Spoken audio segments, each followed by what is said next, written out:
Assalamualaikum warahmatullahi wabarakatuh. Alhamdulillahi rabbil alamin. Alhamdulillahilladzi hadana lihada. Wa ma kunna linahtadiya lawla an hadana Allah. Asyhadu an la ilaha illallah wa asyhadu anna Muhammadan abduhu wa rasuluh. Allahumma salli wa sallim ala nabiyyina Muhammadin wa ala alihi wa ashabihi ajma'in, amma ba'd. Ikhwas sekalian yang dirahmati oleh Allah Ta'ala, di kesempatan yang baik ini kita akan membahas sebuah kisah perjalanan seorang sahabat Nabi Sallallahu Alaihi Wasallam yang amat mulia, yang mana Umar ibn Khattab radhiyallahu anhu mensifati sahabat yang mulia ini dengan mengatakan, innahu fatal kuhul lahu lisanun sa'ul wa qalbun aqul. Dia adalah seorang pemuda yang memiliki lisan yang selalu bertanya dan memiliki hati yang selalu hidup untuk berpikir. Innahu fatal kuhul lahu lisanun sa'ul wa qalbun aqul.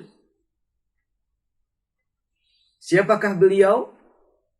Beliau adalah Abdullah bin Abbas radhiyallahu anhu.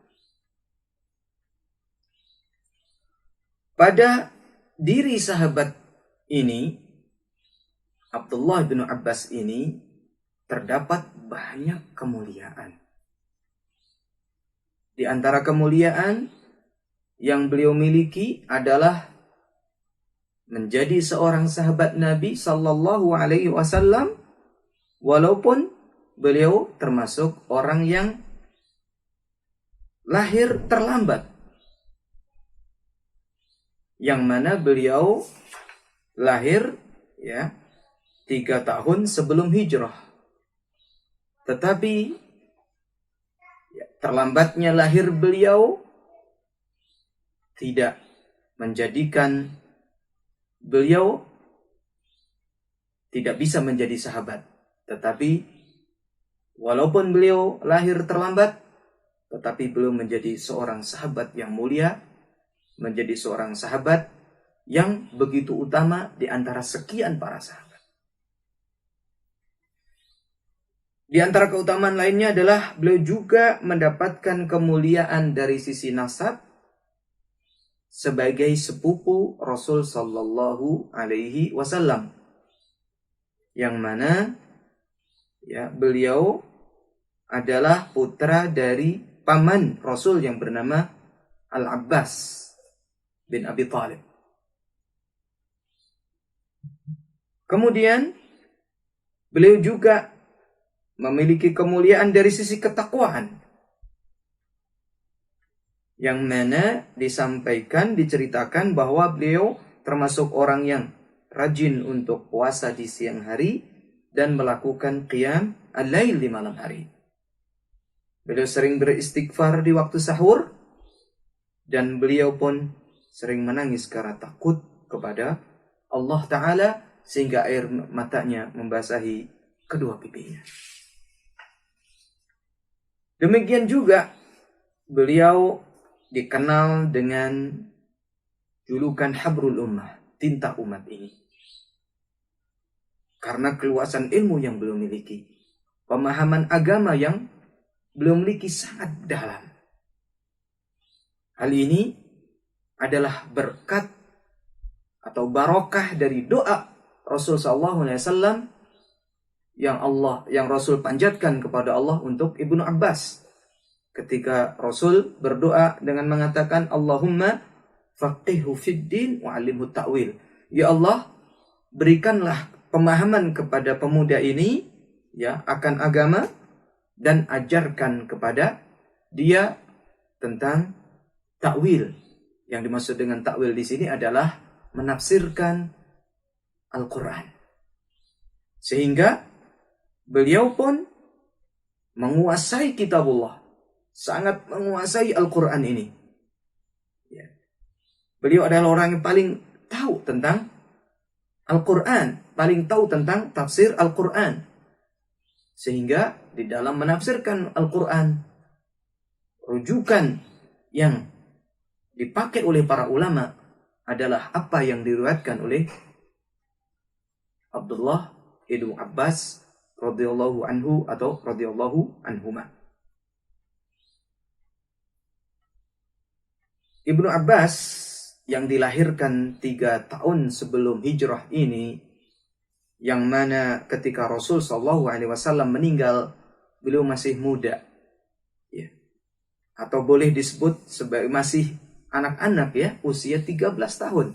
Kalau di kita 13 tahun ya mungkin anak usia kelas 1 atau kelas 2 SMP, kelas 7 atau kelas 8 SMP.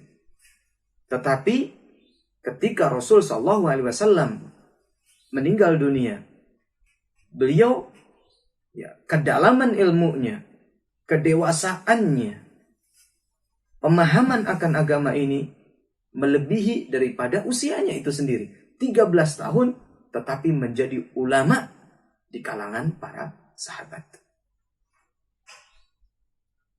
Bercerita tentang lahirnya Abdullah bin Abbas ini, pada saat ibunya melahirkan Abdullah bin Abbas, ibunya langsung membawa bayi mungil ini yang belum sempat meminum air susu dari ibunya.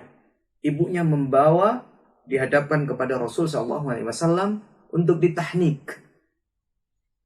Tahnik adalah memasukkan, ya, kurma atau memasukkan sesuatu yang bisa untuk ditelan oleh bayi yang belum meminum air susu. Biasanya adalah kurma. Dalam hal ini Rasul SAW mentahnik Abdullah bin Abbas dengan air liur beliau. Beliau memasukkan air liur dengan jarinya ke dalam mulut, kemudian ditempelkan ke langit-langit Abdullah bin Abbas. Dan dengan ini Abdullah bin Abbas sebelum kemasukan apapun, ya, sebagai seorang bayi yang baru dilahirkan, belum kemasukan apapun dari makanan maupun minuman, bahkan air susu ibunya sendiri, maka pertama kali yang masuk ke dalam tubuh Abdullah bin Abbas adalah air liur yang penuh barokah, yang suci dari Rasul Shallallahu Alaihi Wasallam. Sehingga dengan ini, ya, beliau menjadi orang yang mendapatkan keberkahan, dan beliau pun yang masuk ke dalam lambungnya adalah ketakwaan, ilmu, kebaikan dari Rasul Shallallahu Alaihi Wasallam. Wa man yu'tal hikmata faqad utiya khairan katsira. Ya, siapa yang diberikan hikmah, yang diberikan ilmu, diberikan dengan pemahaman agama ini, maka ia telah diberi kebaikan yang amat banyak. Ikhwah sekalian yang dirahmati oleh Allah, begitu pemuda yang berasal dari bangsa Hashimi ini, atau keturunan dari Bani Hashim, tumbuh menginjak dewasa dan sudah mencapai usia tamyiz. Tamyiz itu adalah sudah mulai bisa membedakan mana baik dan buruk. Tadi kita sebutkan di awal bahwa ketika Rasul SAW meninggal, dia berusia 13 tahun. Ya. Ketika sudah bersama Rasul SAW, tamyiz, ya udah mulai ngerti, mungkin kelas 1 SD ya, atau kelas 2 SD, sudah tahu mana yang baik, mana yang buruk. Beliau sudah mulai, ya, mendampingi Rasul SAW dan selalu berjalan bersama Rasul SAW kemanapun Rasul SAW pergi. Sehingga oleh para ulama diumpamakan Abdullah bin Abbas ini bagaikan bayang-bayang, ya, sebuah benda yang tidak pernah terlepas dari bendanya. Kemanapun pergi, maka Abdullah bin Abbas ada di situ. Dan ini adalah hikmah dari kebersamaan Abdullah bin Abbas bersama Rasul SAW sehingga diberikan banyak ilmu dan pemahaman. Selain memang dari apa yang menjadi keberkahan yang beliau dapatkan dari doa Nabi SAW tadi, ya, Allahumma faqihu fid din wa alimhu ta'wil. Begitu juga tadi kita sebutkan keberkahan tahnik dari Rasul SAW. Maka di sana banyak sebab-sebab lain yang menjadikan Abdullah bin Abbas sebagai orang yang sangat berilmu. Di antaranya adalah Abdullah bin Abbas sejak kecil sudah bersamai Rasul sallallahu alaihi wasallam. Sehingga kita mengetahui adanya hadis ketika Rasul sallallahu alaihi wasallam membonceng Ibnu Abbas. Kemudian Rasul sallallahu alaihi wasallam mengatakan, "Ya gulam, inni u'allimuka kalimat. Ihfazillah yahfadka." Wahai anak kecil, saya mengajarkan kepada kamu beberapa pelajaran. Di antaranya adalah ihfazillah yahfadka. Jagalah Allah, maka Allah menjagamu. Hadis yang sangat terkenal yang diriwayatkan oleh Ibnu Abbas sendiri karena beliau adalah yang langsung mendapatkan pelajaran ini dari Rasul sallallahu alaihi wasallam. Maka dengan kebersamaan beliau bersama Rasul sallallahu alaihi wasallam banyak yang beliau dapatkan dari Rasul sallallahu alaihi wasallam, sehingga beliau pun termasuk orang yang terbanyak meriwayatkan hadis. Kelima terbanyak dalam meriwayatkan hadis setelah Aisyah radhiyallahu anha.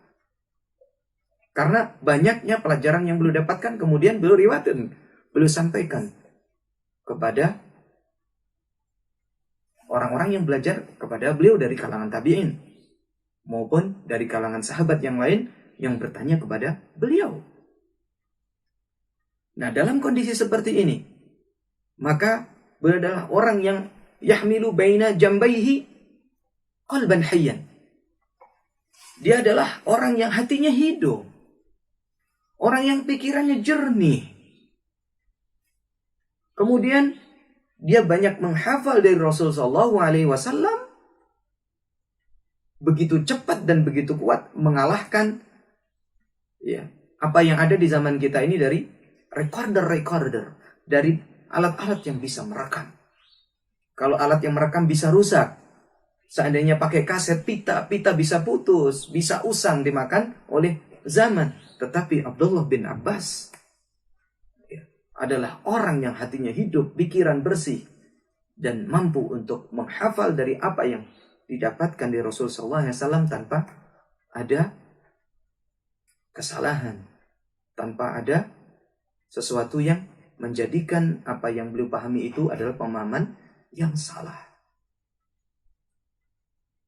Ikhwas sekalian, Abdullah bin Abbas suatu saat bercerita bagaimana kebersamaan dirinya bersama Rasul sallallahu alaihi wasallam, yang mana beliau mengatakan, ya, suatu saat Rasulullah SAW hendak berwudu, lalu aku segera menyiapkan air untuk beliau sehingga beliau senang dengan apa yang aku lakukan.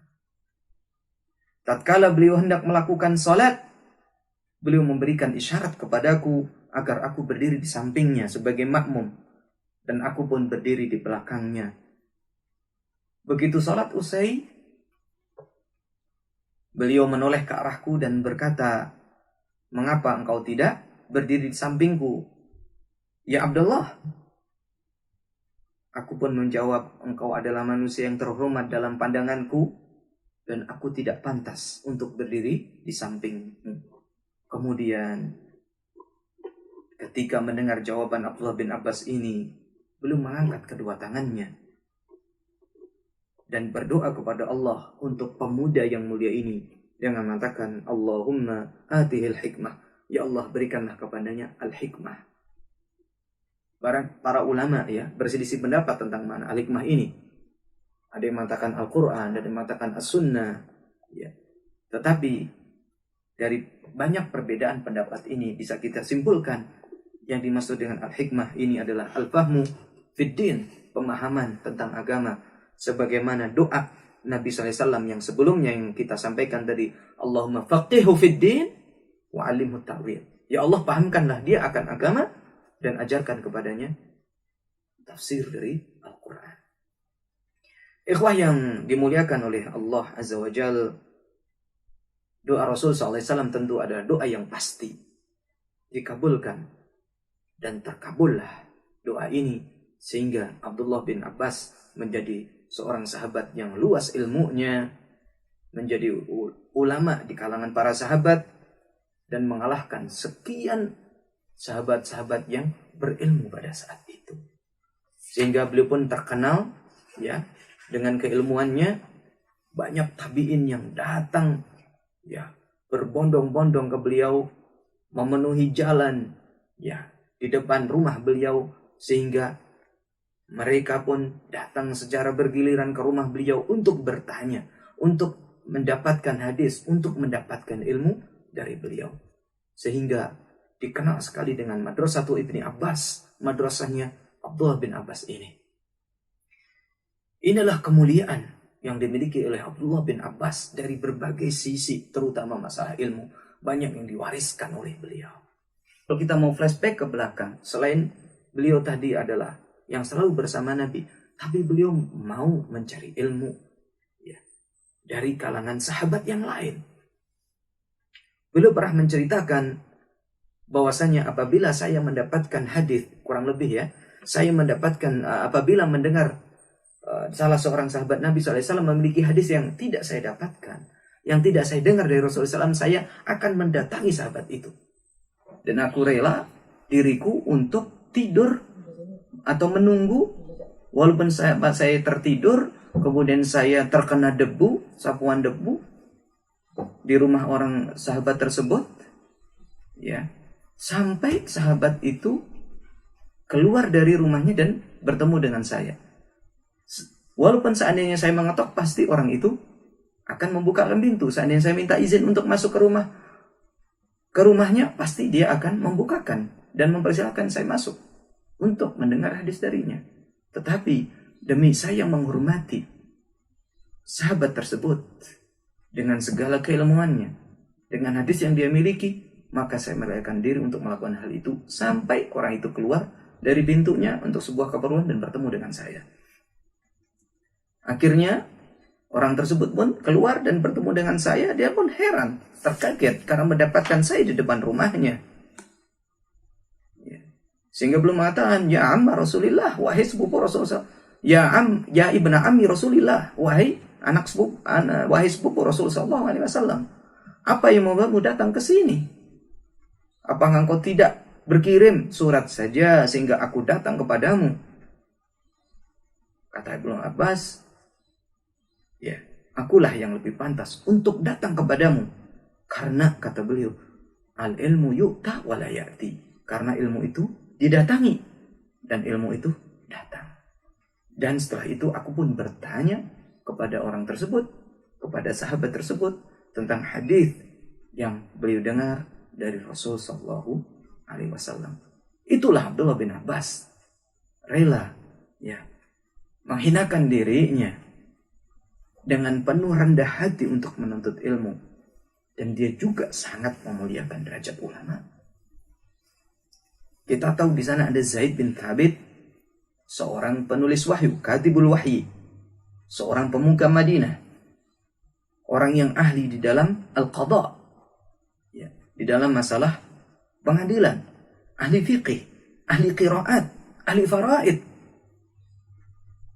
yang saat itu hendak menunggangi kudanya, kendaraannya, ya, menunggangi kendaraannya. Lalu berdirilah Abdullah bin Abbas, ya, di hadapan Zaid bin Thabit ini. Berdiri di hadapannya bagaikan seorang budak, ya, kepada tuannya. Ia memegang kendali tunggangan tuannya. Melihat sikap Abdullah bin Abbas yang begitu merendahkan dirinya, merendahkan hatinya di hadapan Zaid bin Thabit, yang mana Zaid bin Thabit tahu siapa sesungguhnya Abdullah bin Abbas ini, sepupu Rasul SAW. Beliau adalah orang yang memiliki ilmu yang tidak kalah dari ilmu yang dimiliki Zaid bin Thabit. Maka dia pun dengan penuh keheranan, dia mengatakan, da'anka ya bena ammi Rasulillah. Ya, tidak usah wahai Sepupu Rasulullah SAW, Anda melakukan ini. Maka Ibnu Abbas mengatakan, "Hakadha umirna an naf'ala bi ulama'ina." Inilah yang diperintahkan kepada kami untuk melakukan terhadap ulama-ulama kami. Subhanallah. Ibnu Abbas orang yang berilmu. Kita melihat bagaimana memuliakan ulama. Ibnu Abbas adalah orang yang ahli di dalam Al-Quran, orang yang ahli di dalam hadis, tetapi bagaimana beliau memuliakan sahabat Nabi yang lain yang mendapatkan hadis, dan beliau ingin mendengar hadis itu dari sahabat tersebut, sehingga terkumpullah pada dirinya banyak kemuliaan yang sudah kita jelaskan di awal tadi. Abdullah bin Abbas 71 tahun hidupnya, di mana lahir 3 tahun sebelum hijrah. Kemudian beliau pun diberikan umur yang begitu panjang oleh Allah, sampai di usia ke-70 tahun beliau pun dipanggil oleh Allah Subhanahu wa taala dalam keadaan meninggalkan begitu besar warisannya. Dia menghiasi dunia ini dengan ilmu, menghiasi dunia ini dengan pemahaman, menghiasi dunia ini dengan qudwah, dengan teladan dalam ketakwaan, teladan dalam keilmuan, teladan dalam pemahaman terhadap agama ini. Saat beliau wafat, Muhammad bin Al-Hanafiyah, putra Ali bin Abi Thalib, salah seorang dari keturunan Nabi SAW, mensolatkan Abdullah bin Abbas, memimpin solat jenazahnya Abdullah bin Abbas, sahabat yang mulia ini, bersama para pembesar tabi'in. Kemudian saat mereka sedang menguburkan jasadnya, mereka mendengar ada orang yang mengucapkan ayat, "Ya ayyatuhan nafsul mutmainnah, irji'i ila rabbiki radiyatan mardiyah, fadkhuli fi ibadi wadkhuli jannati." Hei jiwa yang tenang, kembalilah kepada Rabbmu, Tuhanmu, dengan hati yang penuh dengan keridhaan. Masuklah ke dalam hamba-hamba Allah. Fadkhuli fi ibadi, masuklah ke dalam hamba-hambaku, dan masuklah kamu ke dalam surgaku. Ikhwas sekalian yang dimuliakan oleh Allah, begitu besar kemuliaan Abdullah bin Abbas, dan begitu besar pula bagi kita untuk menjadikan beliau sebagai qudwah kita di dalam segala sisi kehidupannya. Demikian yang bisa kami sampaikan. Wa sallallahu ala nabiyyina Muhammadin wa ala alihi wa ashabihi ajma'in, wa akhiru da'wana alhamdulillahi alamin. Wassalamu alaikum warahmatullahi wabarakatuh.